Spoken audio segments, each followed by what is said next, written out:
We would like to extend revolutionary greetings to the leadership and members of the South African Democratic Teachers Union, SADTU.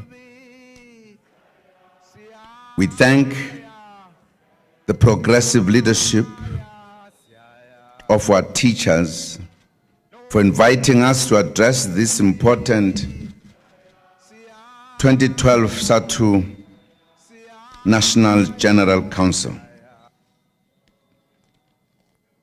The SADTU NGC takes place most fittingly in October, a month the world dedicates to teachers whose major activity is the celebration of World Teachers' Day on the 5th of October.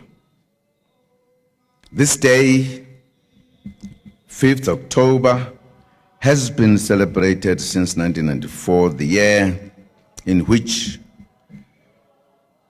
we formally took power in South Africa. The ANC is fully conscious of the centrality of education in winning the fight against poverty, inequality, and unemployment. It is for this reason that we declared education as an apex priority for the nation. Teachers are key, even indispensable, and a productive force in society. They are key as well in helping the nation to achieve its goals of educated nation that will enable us to deal with the challenges that our developing nation faces. Comrades, we meet during Oliver Tambo month, a month in which we honor the longest-serving president of the African National Congress, who was also, incidentally, a teacher. We honor this president who believed strongly in the need for the alliance between the liberation movement, workers, and the Vanguard Party. He articulated the need for this alliance on various platforms. At the funeral of SACP's General Secretary, Moses Mabhida, President Tambo had this to say, and I quote, Moses Mabhida knew that the durability of the alliance between the ANC, the Communist Party, and the trade union movement lay in strengthening each as an independent formation and in securing their cooperation on an entirely voluntary basis. He therefore always worked to ensure that these formations respected one another and developed among them a deep-seated feeling of revolutionary unity and interdependence, unquote.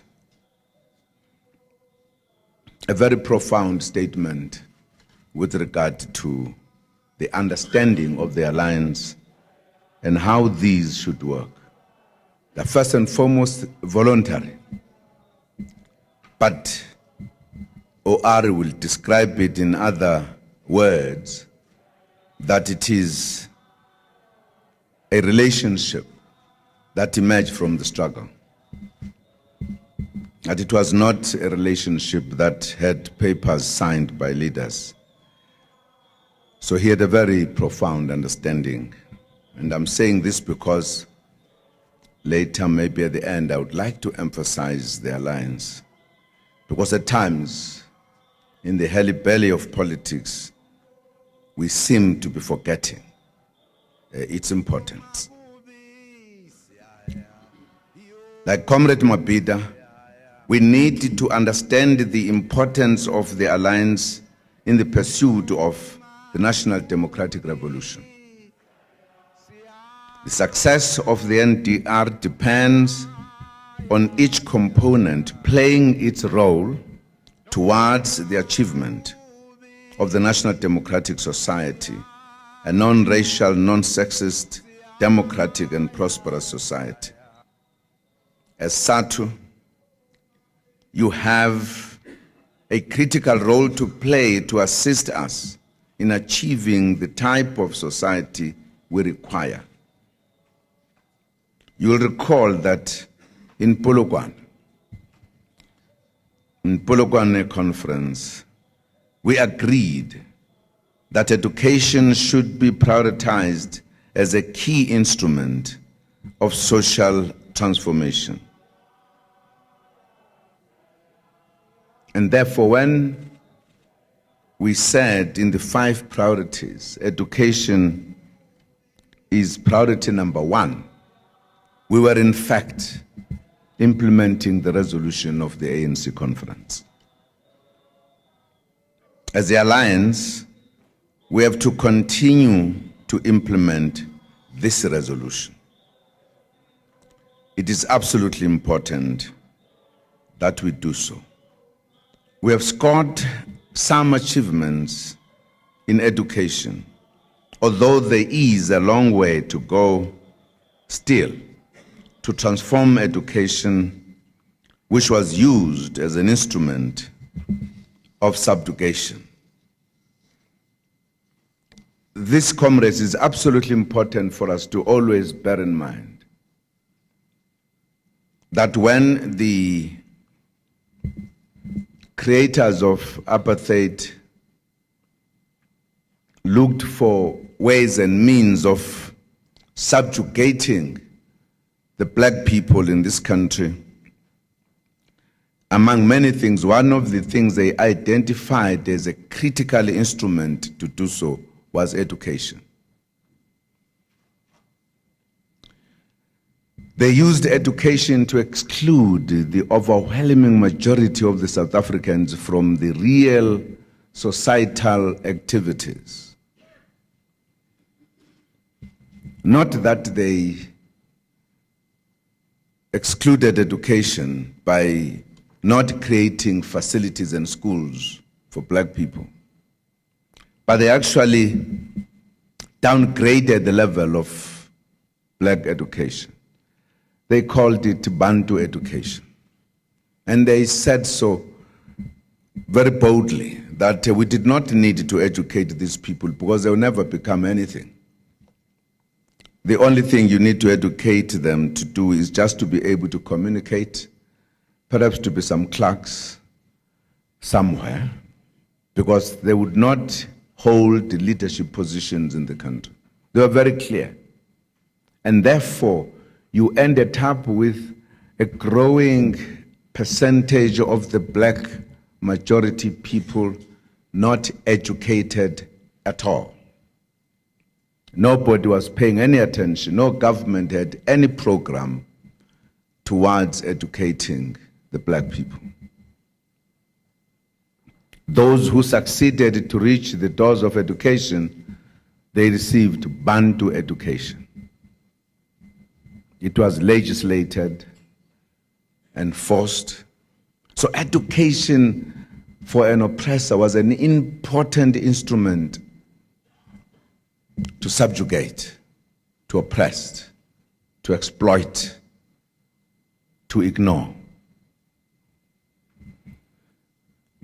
And this is important for us to appreciate this, that if we talk about the lagging behind or the gap, it's not just the gap that happened accidentally. It was deliberately created. If you talk about the percentage of unemployment today, a good percentage of that unemployed force is unemployable. They have no skills.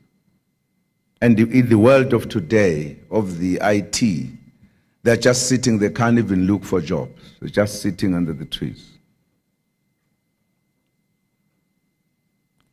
So as we take over the country, we had to face this. It was for the first time we said everybody's equal in this country. We've got equal rights to be everywhere, to do everything. But in reality, in concrete terms, we were not equal in concrete terms. We're equal in terms of the law, the Constitution, the declaration of the law. Because the fact that others were deprived of the skills and education, you see this without talking about it. If there was a post wherein people had to be employed, when you get there, you cannot even be looked at, because the first thing we've got to do is to produce a paper, a qualification as a starting point. If I'm standing there, cannot produce a qualification, whether you say it or not, I am excluded, and therefore I'm not equal to the other one. Now, I'm illustrating this because at times today people talk about that there is a growing gap between the rich and the poor, as if it started in 1994 and we are responsible in growing it. And that's an impression that is given by those who know it a lot. And they don't worry themselves to understand something which is very clear. They say there's a growing gap of inequalities, and this is because of this ANC government. And that's what they say. The reality is, before 1994, nobody knew how big the gap was, because nobody had ever measured the gap. Because what was considered as a South African society, a South African nation, was defined in terms of racial. It were those who were recognized as people, mainly white, who were citizens of this country, who had the right to vote for a government. This majority that I'm talking about was not considered. In fact, at some point, when they believed it was a nuisance, asking for freedom, they said, we'll give you a freedom. Give you as Xhosas in the Transkei, and another Xhosas in the Ciskei, the Basotho Qwaqwa, the Pedis, the Zulus, the Shangans. So we're not considered in what was defined as South Africa in the true sense of the word. So we're not there. We're not allowed to come to the cities. If you want to come to the city, you had to find a permission to be allowed to come, and very few. And that was opened up only to allow the flow of cheap labor into the cities.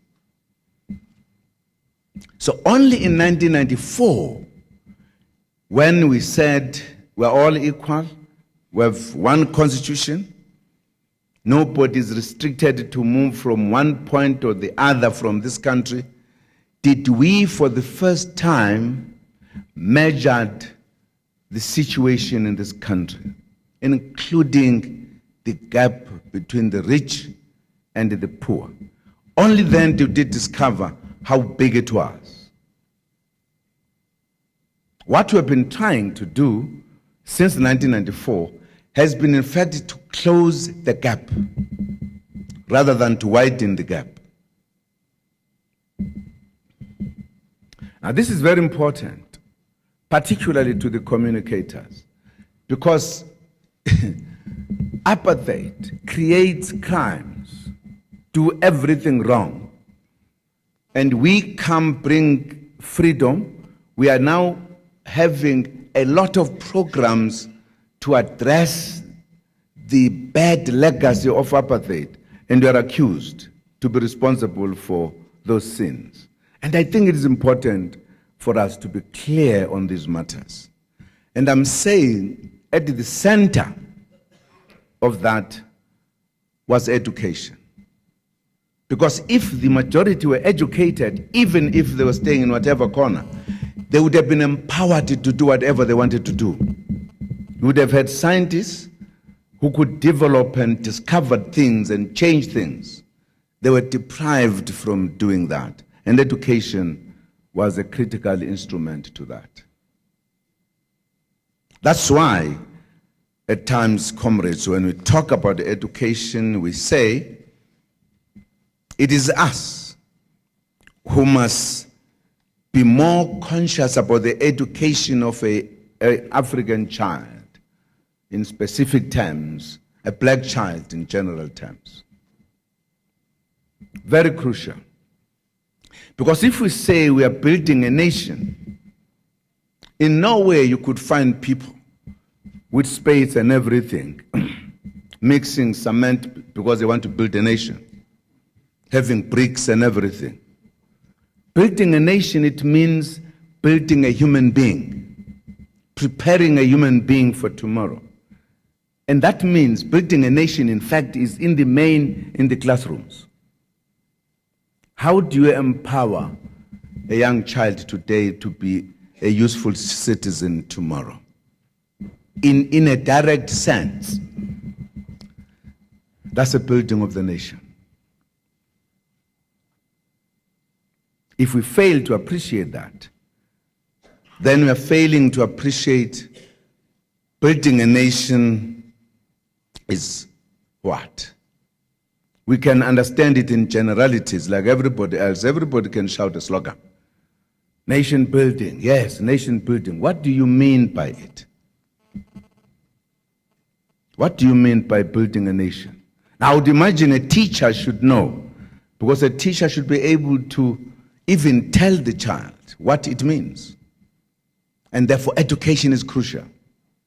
So the more we pay attention to education, the more we invest in education, we are investing in the future of this country. It is absolutely critical. I thought I should explain this because teachers are better able to articulate things. When I grew up, I was told anything that was straight, it was as straight as a teacher.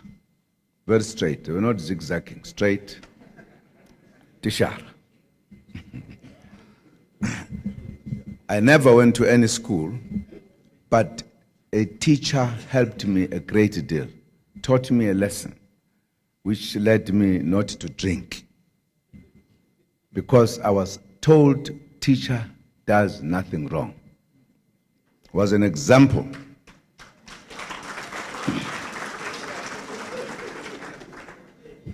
And that's why one of my ambitions was that if I went to school, I would be a teacher. But also thought, if I didn't succeed there, I'll be a pastor.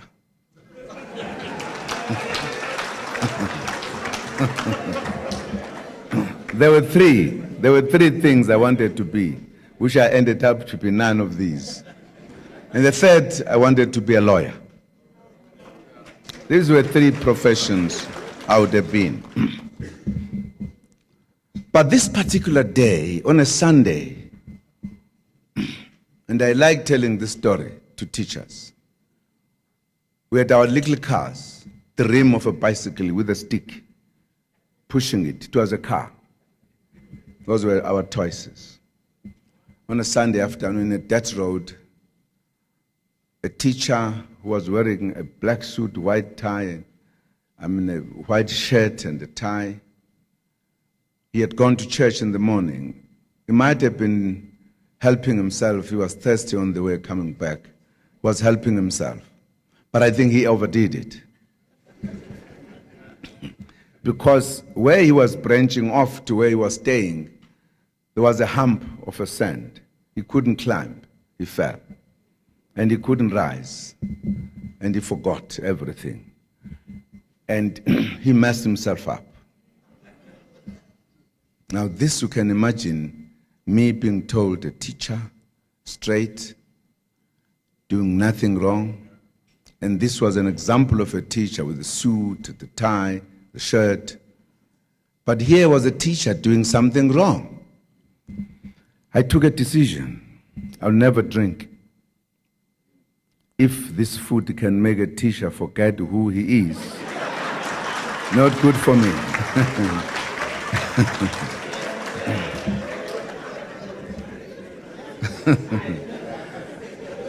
Absolutely not good for me.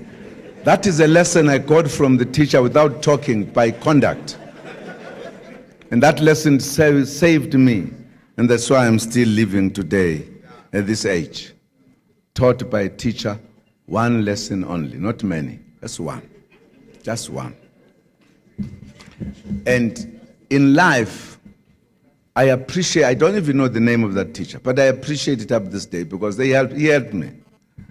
Because I think I have avoided danger because I don't drink. In fact, one of them was confessed by a man who was called General Buchner. When we met, when I came back, we met in a conference. He said to me, I must congratulate you that he was a special branch. He says, I must congratulate you because we could not get you. We tried in Swaziland, somewhere. So I was interested. I said, but how did you miss me? He says, you know, besides that you were sort of like wise, only one thing that saved you, because you did not drink. And then I said to myself, thank God you allowed me to take a lesson from a teacher.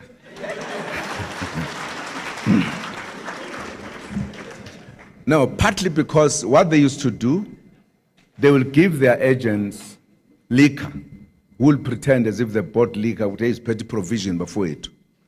And they will make you get drunk so that by the time you leave wherever you are no longer sober, they get you, they take you away. Or they had in fact developed a method of injecting poison into the liquor. And many people died, good comrades died out of it. So that's why I said, when he said this, I said it in my own heart. Thanks God, you helped me to take the lesson because it can be dangerous. All I'm saying a teacher in the understanding of society has always been taken as a person in a particular class of society. I always believe teachers must maintain that class because it is important, because you are in front of the society on a daily basis. On a daily basis.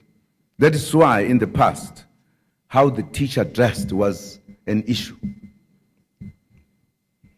Bengangeni ngamateki ne-t-shirt azofundisa esikoleni because ingane zocabanga ukuthi oh ukufaka iteki ne-t-shirt is a civilized thing to do.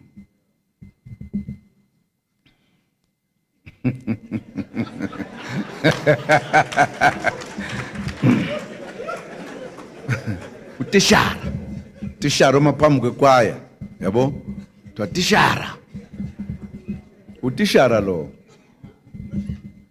uyayibona funeka fika utisha amahle ngavuleki kahle athi mayithi ubhala u-A kubhale ko-A ababili.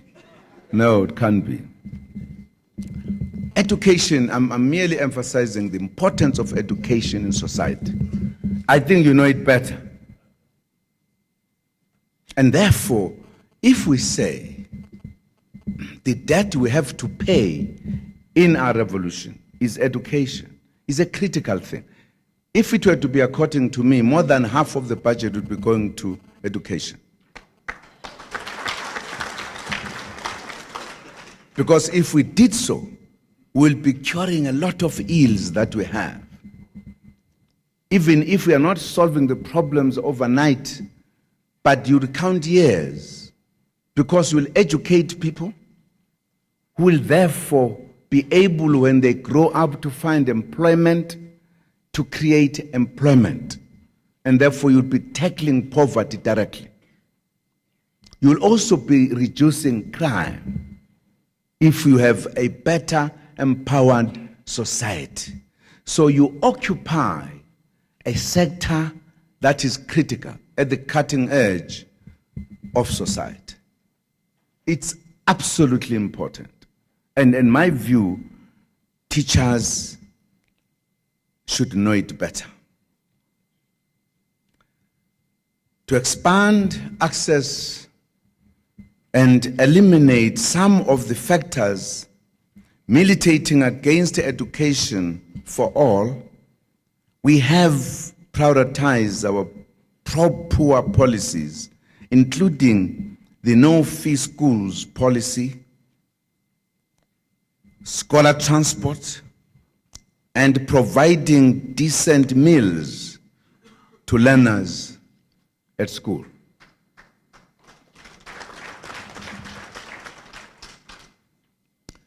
These are actions we take that emphasize our understanding how important education is. By the way, that's precisely the reason why we took a decision to split that department into basic education and higher education, so that there could be deliberate focus, particularly at the basic education. Because it's a kind of a department, you couldn't just say it's one of the departments. It's a serious department for society on the basis of what I've just said. In 2010, around 82% of our schools, that is the overwhelming majority, were no-fee schools. As learners write grade 12, we are encouraged by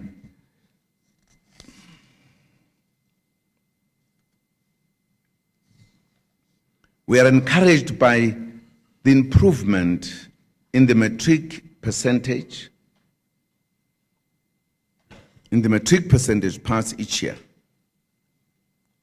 There is also a steady increase in the number of learners passing at bachelor pass level. To continue improving the school outcomes, we have to achieve the goal of getting teachers and learners in school, in class, on time, every day, teaching and learning for at least 7 hours a day. If we all agree that this is so important of nation building, this is a non-negotiable in education, and we should endeavor to achieve this goal in order to improve the quality of education. Currently, there are some concerns about performance in some of our schools and the outcomes, which I know that SADTU shares. Key amongst these is the poor quality of literacy and numeracy among our children.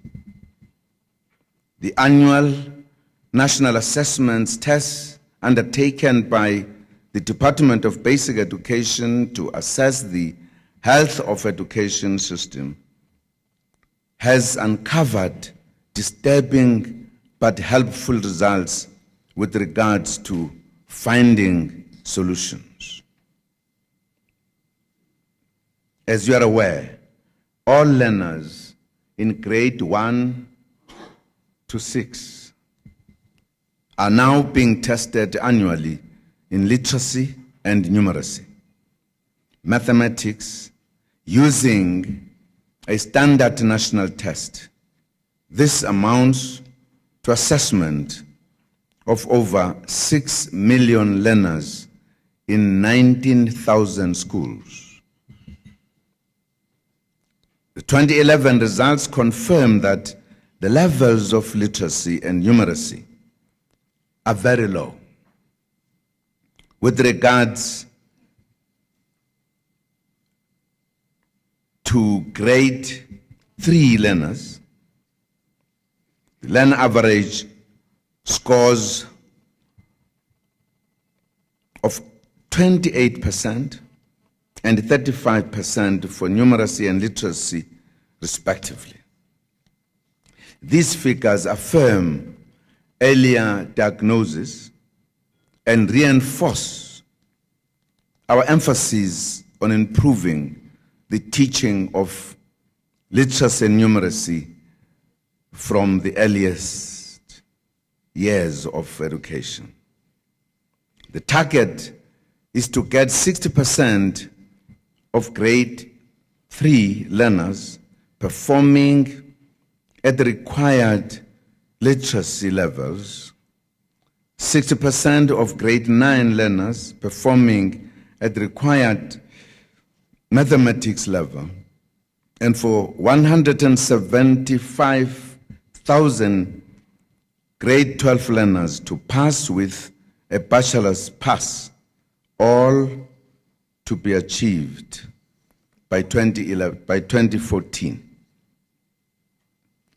The training of teachers and focus on improving the management of schools will assist to improve the situation. I know that we share this goal with SADTU.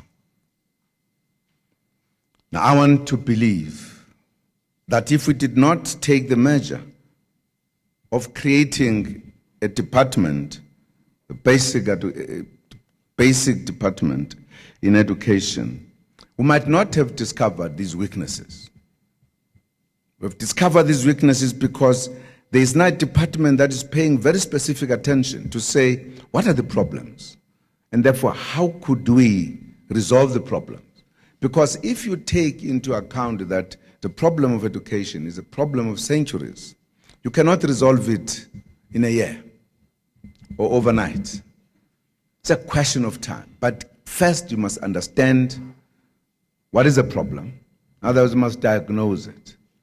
Then you must begin to say what is supposed to be the remedy, and you must work on it.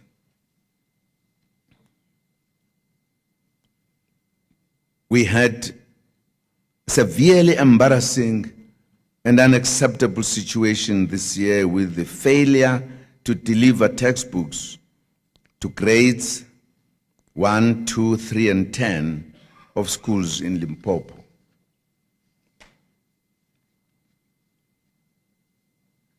In fact, on this one aspect of education, we're so rubbished that if you were not aware of the situation in South Africa, you would think education is zero. There's no education. The way we were criticized on one aspect, even that aspect, not the totality of education, even in Limpopo itself. We are still implementing the findings of the presidential task team that was established to find out the causes of the debacle and recommend solutions. Our intention is to ensure that the situation is never repeated in any part of the country. In fact, I got a report from the task team and immediately acted on the recommendations, some of which were supposed to be undertaken by the minister. And the minister has moved to Limpopo and even to other areas and she has submitted a report in addition to that one, and of what is the actual situation. She has engaged the teachers in Limpopo, the parents, and everybody else. She gives a different picture, because some people were saying, and I'm still waiting what's going to happen as we write the examinations now, because the country has been made to believe there's going to be zero pass in Limpopo, because these books, you know, and there are many issues involved in those kind of things. But the report that I've got so far indicates that much as we had that problem, but it is not as if there are going to be no passes in Limpopo. And I'm not here to describe what the minister discovered. And I think we are also working towards the fact that we can't repeat that mistake again in Limpopo next year. If it comes to the push, I'll have to ask the army to carry the books in their trucks to ensure that books are delivered.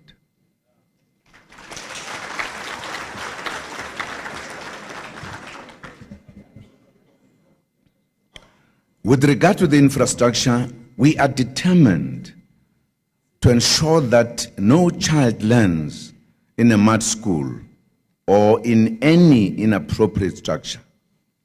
A total of 8.2 billion rand has been allocated through the National Schools Build program and the Accelerated School Infrastructure Delivery Initiative to build schools, and progress is being made. On 2 October 2012, we launched 49 schools in the Eastern Cape as part of this project. Our target is to eradicate over 3 years 496 inappropriate structures, provide basic water to 1,257 schools, provide basic sanitation to 868 schools, and electricity to 878 schools. Usually I fight with my colleagues when they do lamentations in a meeting. Instead of people saying, here's a problem, I think this is a solution. They, I said, sorry, no lamentations. Because we know the problem. I spend more time in the minutes we are given in the meeting to be saying what must be done to solve the problem, rather than to be lamenting. But I thought I should lament on this one. In the school I went to, I've been hearing about mud schools. What I saw in the Eastern Cape that we had to demolish, shocked. Absolutely shocked. I don't know how many were these rondavels. Were they 3 or 4? There were 4 rondavels. Old, dilapidated. You could see the sky whilst you were sitting inside. I actually wondered how kids are being taught in such things. When I was told it is mud school, I thought it is a structure of a school built with mud. I actually did not know you were talking about rondavels.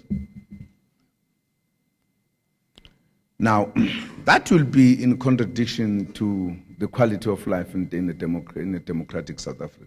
That's why this program. And this program cannot be delayed. I'm going to surprise the department, because I can't understand. I mean, there are people who built the school for a year, when the schools could be built in few months, not so. And we discovered this with the minister. And therefore it means we have a solution in our hands. Why can't we resolve it? Not that we don't have the money, as I mentioned here, a lot of money, which is there to change this. Because I believe a child in that dilapidated Rondava, getting there in the morning, there's not even enthusiasm to learn. Because the environment is very important to the psychology of a human being.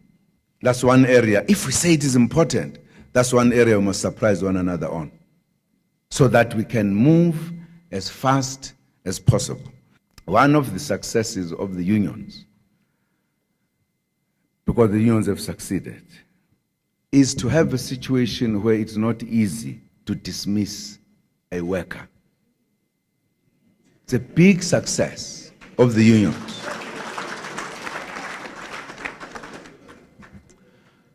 But, like anything, as you know English, the English people say, every dark cloud has.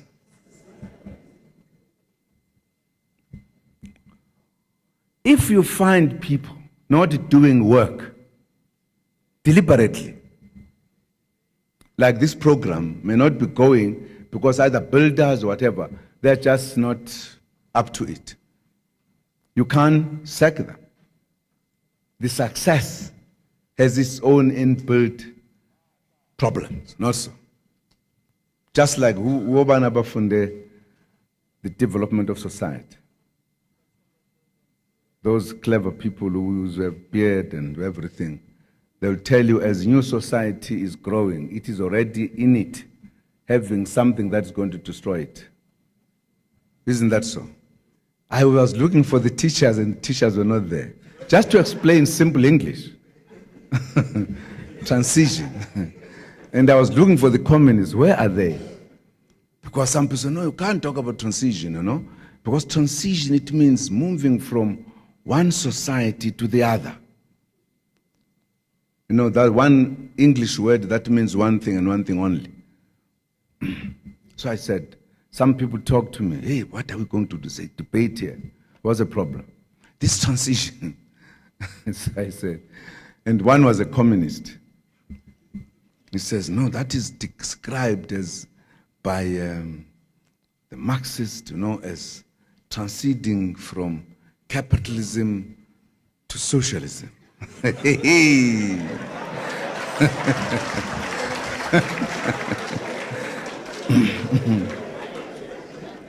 So I say to this comrade, are you sure?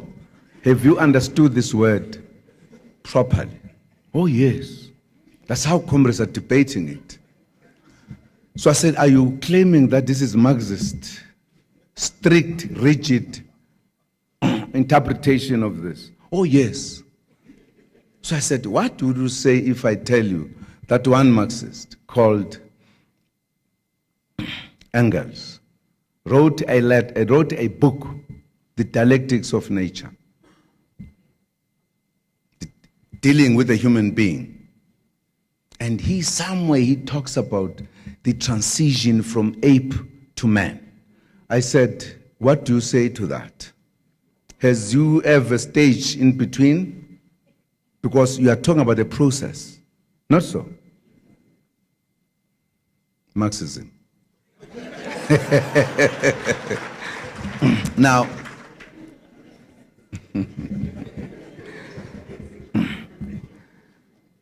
all I'm saying, successes, if they're not properly guided, because we could be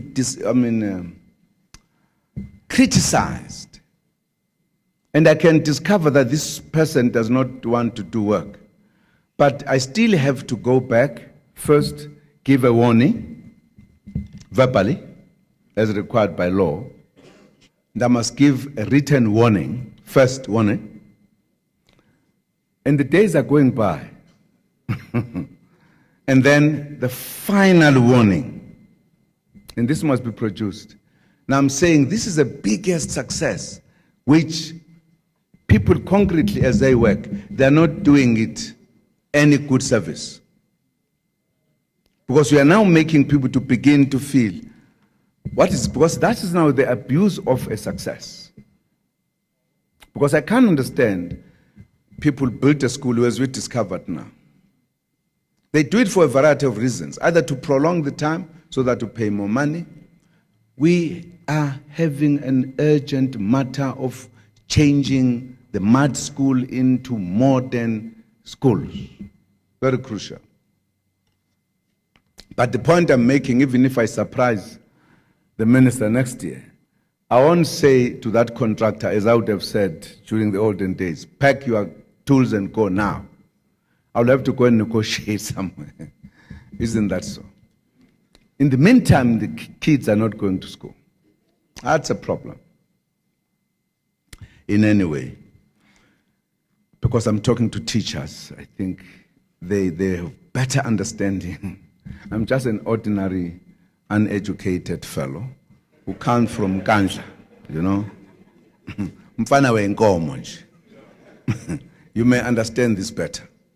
Because it's absolutely crucial. And by the way, as the Secretary General was saying, I was an activist, a trade unionist. So when I talk about the rights of the workers and responsibilities, I'm talking about something I know very well. I was sacked in few factories for organizing. I was not an organizer, I was a volunteer organizer. Sacked few factories. One fellow who understood paid me everything. He said, "You are a trade unionist. I don't want you to come here with the trade union. Go away, we are spoiling my workers." One time, I was organizing, asked by one fellow to help him in the hotel. And we were there. And he made a mistake to say, "I come from the office." And I talked about this Congress, you know. This was SADTU. And they're all listening, you know. And question time, first question fellow says, "Which Congress are we talking about?" I was talking about this Luthuli Congress, huh? The Congress of Chief Luthuli. And I thought I'm being clever. I said, "Oh, yes." Says, "Oh, we are born in Gosla, Ngashaba Fazbagaltula, Congress." A chain, you know, the women were beating men in the beer halls. And I realized I was in trouble. Because it meant I may not go out of this hall. Because they are going to revenge on me. So I had to try to explain that, no, there are actually two congresses, you know. There's the Luthuli one. I must have been, without saying, "Look, I don't belong to that." But there's the Congress of the Workers. So I had to say African National Congress, and the other one is Congress of Trade Union. That's you, Congress, the other one comes last, the other one comes first. And I was telling workers that if you've never organized a worker, you're in trouble. These were workers. And I had to say, and then the second question, the other fellow says, "In this office there is where we're coming from. There's a white man there." And I thought I was being revolutionary black. We are eating, yeah. Black.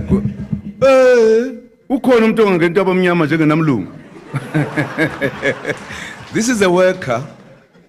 I then had to find a way also to say, "Have you ever heard of Rolly Aranstein? You know, in jail.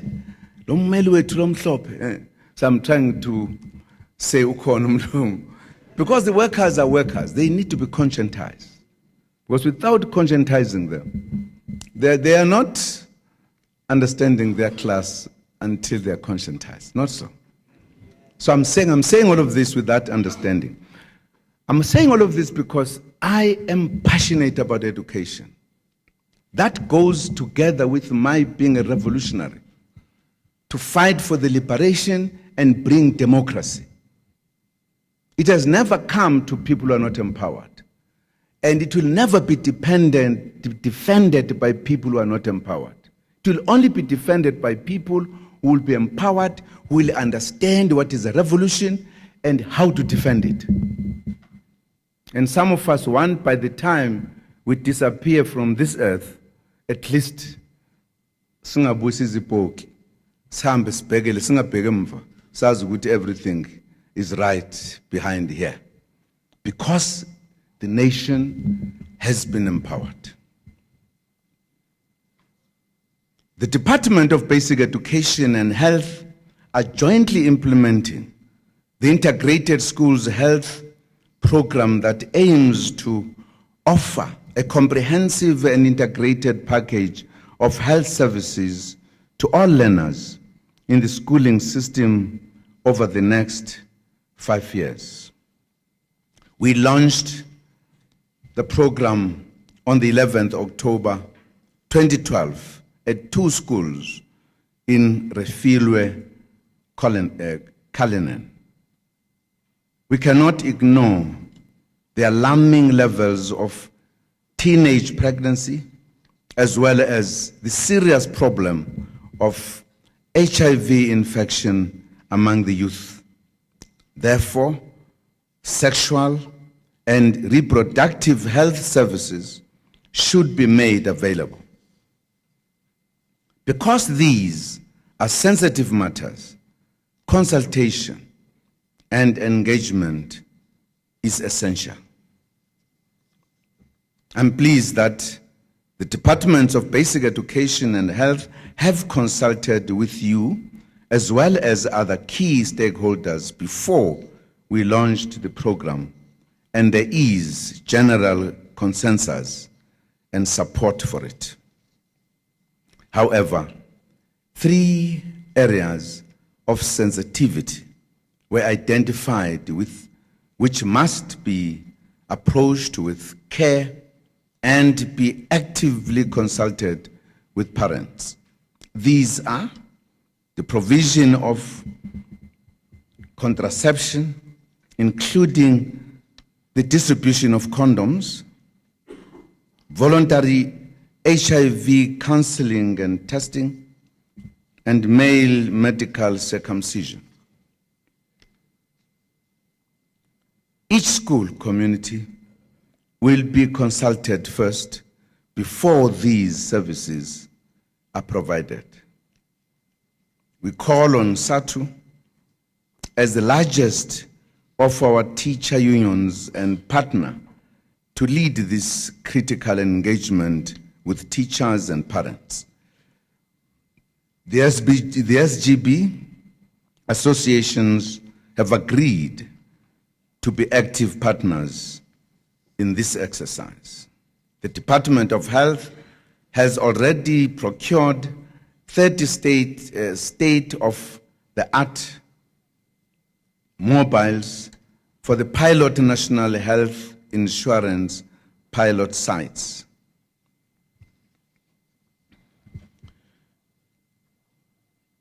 This subject is, again, part of what I was talking about, the nation building.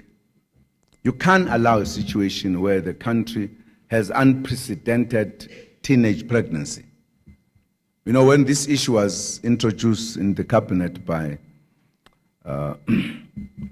Minister of Health, Ndate Aaron Motsoaledi, now he has a way of putting things. If he puts a thing, you can think he's exaggerating. And 2 of the ministers were saying, you know, can't discuss sex in front of the kids. Where are the parents? Now, that made me to feel we need to talk about this subject. Because later, in a different meeting, I asked the question, where are the parents in the face of so much teenage pregnancy? Where are the parents? You could ask the question the vice versa. Where are the parents? Now, people think that sex education was never done. It has always been done. We abandoned the way we're doing it, traditionally, and hoped that things will help themselves. Because they were. And because we have abandoned that, we've got to accept this one. It must be done properly so that we curb this problem. We can't have, because that teenage pregnancy destroys our future. Because good percentage of those kids that get pregnant, they don't come back to school. You have the young mothers, kids who are mothers of other kids. We must find a solution how to solve that problem. And therefore, teachers, absolutely important to play a role. I'm sure on this matter you have more discussions and you could talk more about it. I could even explain what I mean, that sex education has always been there. Does not necessarily have to be done by the mother. There's a way to do it so that kids are aware, because some of them get pregnant because they simply don't know. They're just ignorant. Others are misled by others. If the information is less, they will easily be misled. Well, colleagues, as I said, we don't have all the time. Alliance relationships. I can't be with you and not talk about that one. Comrades, we all have a responsibility to strengthen the alliance. The month of August until now has demonstrated some really disturbing trends within the labor movement. The wildcat strikes in the platinum belt and the gold mines have indicated new developments where workers appear to be snapping collective bargaining processes. The negotiations by workers through committees and the other informal structures can only serve to disadvantage them in the long run and should not be encouraged at all.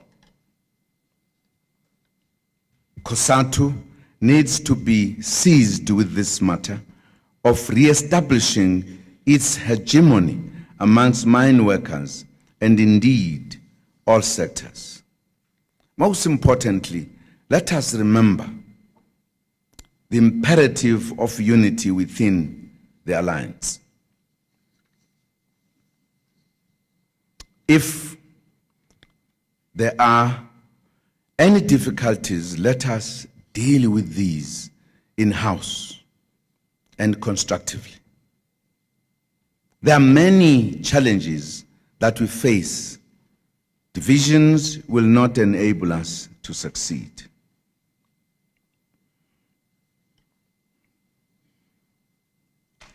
Now, comrades, I don't know how you look at it. Marikana happens, surprises everybody else. The workers reject their leaders. Of course, a new union emerges somewhere, somehow. I went to a hospital to see the injured of the workers, and I talked to a number of them. And all of those that I talked to were members of NUM. But the venom they had about NUM shocked me. This says we must look at ourselves. Why should workers at this point in time really begin to look like they want to undermine so much gains and successes of the trade union movement in South Africa, including undoing existing agreements? I think it's a matter that we need to talk about as workers very seriously. And we should not shy away from it. We must find the reason, because otherwise things will go wrong, as I'm going to make my last point about a revolution. How revolutions go wrong if leaders take revolutions and successes for granted. You never in revolution take anything for granted. Never. That's the beginning of a fatal mistake.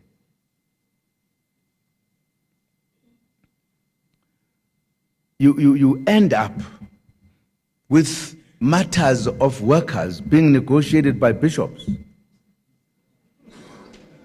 and come up with agreements. I mean, there must be something wrong. Workers don't realize historically where they come from. They've suffered, they've been killed, they've been arrested for many years. You can't undo successes that we have. Impossible. Don't do that. But if we are not careful, we can land into a serious problem.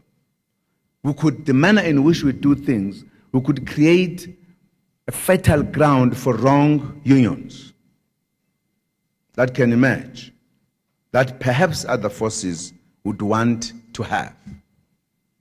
It's an important point to bear in mind. I'm piggybacking on this question to the issue of the alliance because it is important.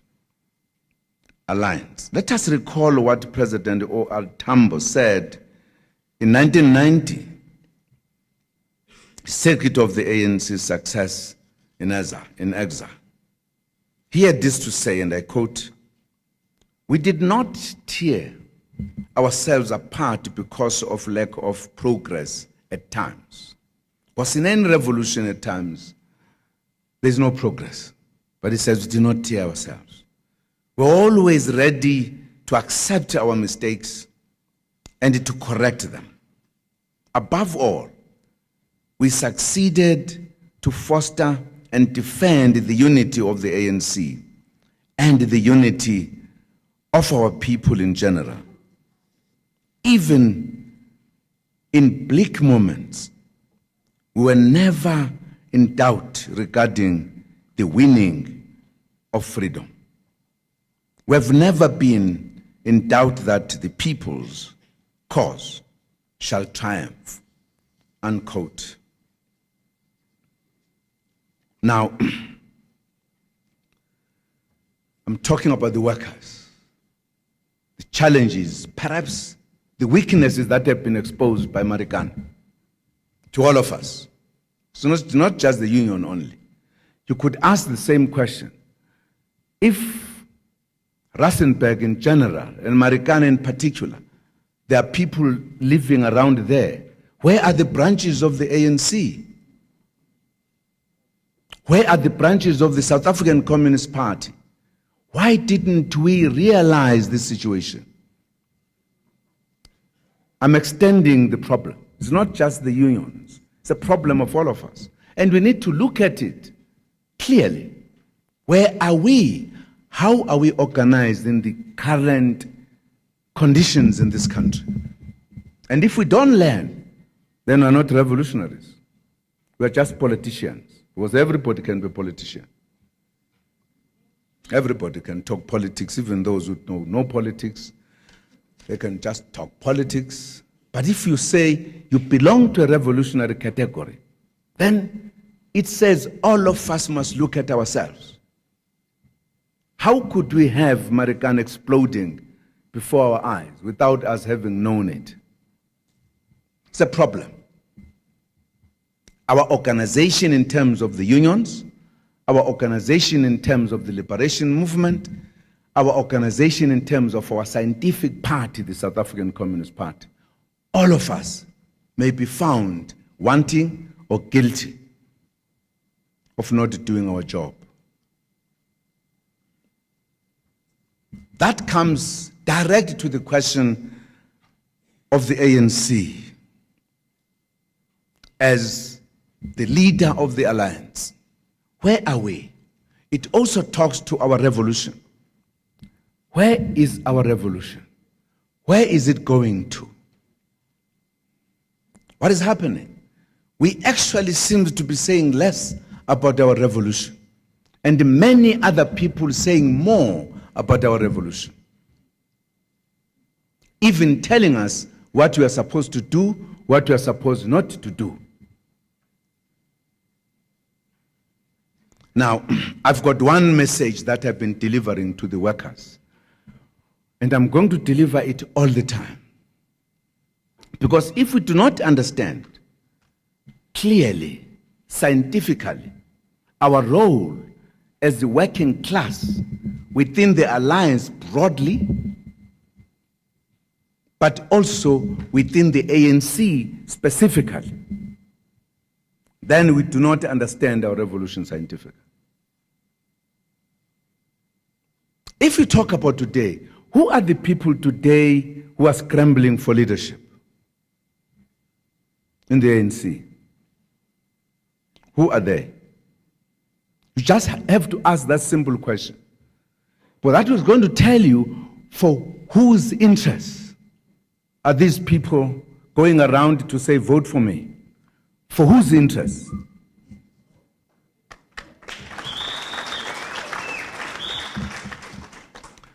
We have not seen working class leaders doing so. Where are they? Where are they?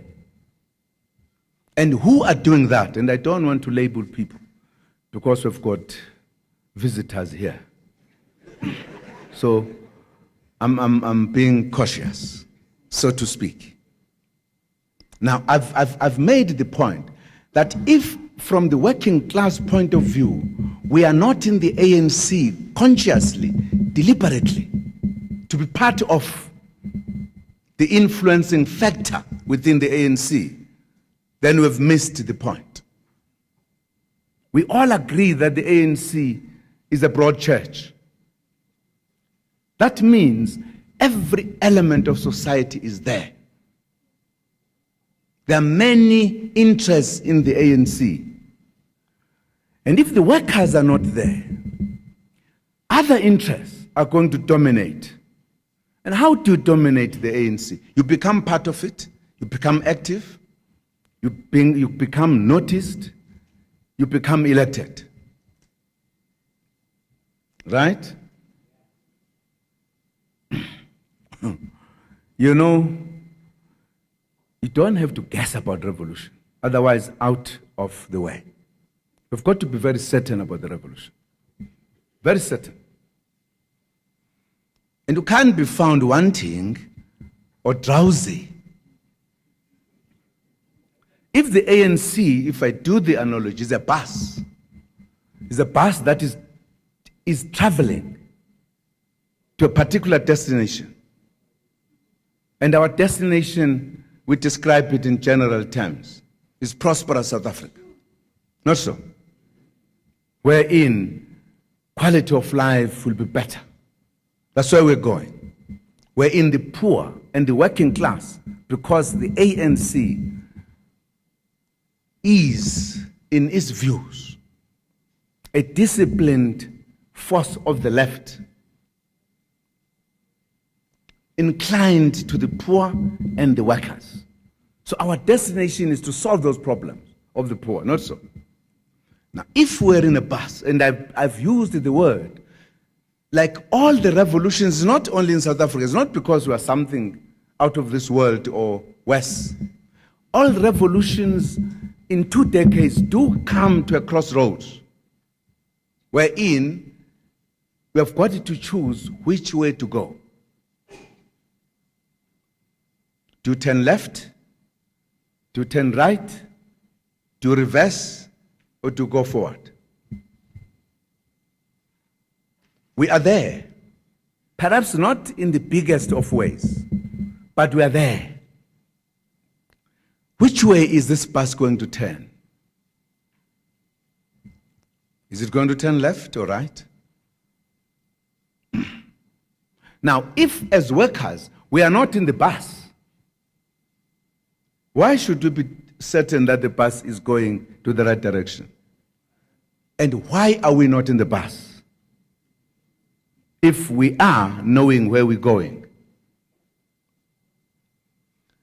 You need to be in the bus. Not just as a passenger, passive passenger sitting at the back seat. Well, this bus can turn right with you.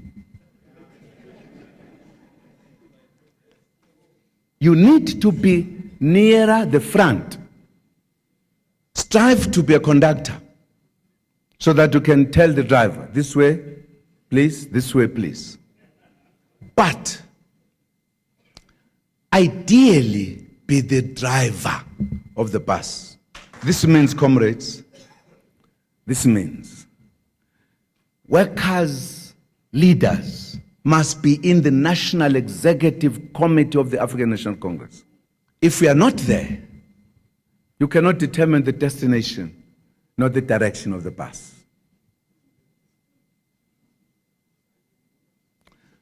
Quietly, going to Polokwane, quietly I talked to comrades in the union movement. And I said, your time has come to be in the bus. This time, as going to Mangaung, I'm saying it publicly. Be in the bus, because they missed the bus.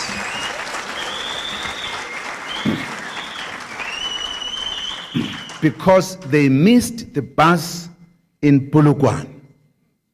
Ended up with people who cannot describe in the bus, who were fighting for the steering wheel, as they do now.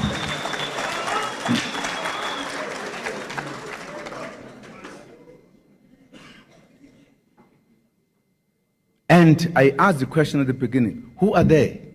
What interests do they represent? Do they represent the interests of the workers?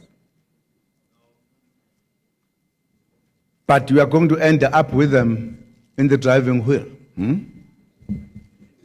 But I was not gear quick. Now, it's a plea I want to make. Don't take the ANC light, because it happens to be the bus that is carrying this country to some destination. We have got to be there. We have got it to be heard, seen, touched in the bus. We have got it to influence the direction of the bus. Because even if it takes the road forward, depends who's in the bus. Some people, their bus first stop may be their final destination, or the second stop or the third stop. You can't take a chance, and therefore you cannot take a chance as workers with the leader of the alliance to be allowed to be driven by anyone. Or somebody, just imagine, I'm a very good driver, I will drive you to your destination. You don't even know what destination. It's a serious matter. I may be talking in parables for good reasons, but as teachers, you understand me.